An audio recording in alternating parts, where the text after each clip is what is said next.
Chapter 7, अपने आप को सीमा दें और अपने जीवन की क्वालिटी को बढ़ाएं।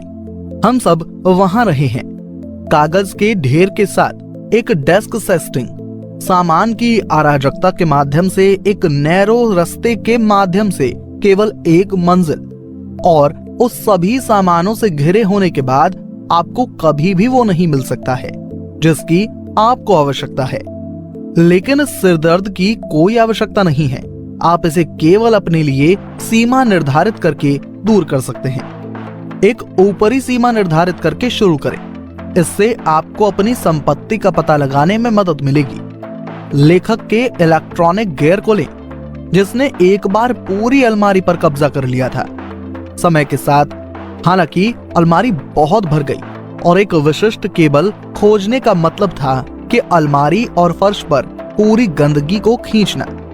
लेखक ने महसूस किया कि चीजें हाथ से निकल गईं और कार्रवाई करने का फैसला किया।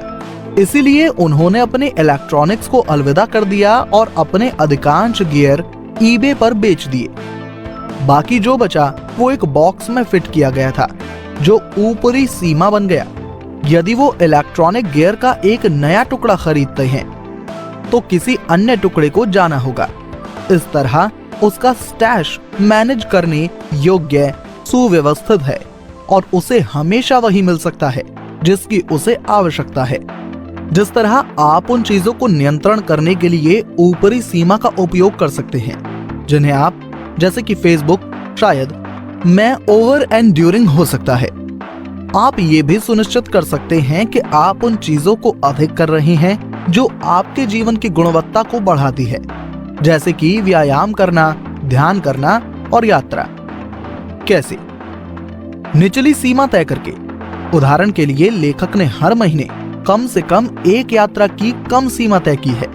प्रति सप्ताह कम से कम 30 मील दौड़ने और सप्ताह में कम से कम 3 दिन घर में भोजन पकाने की।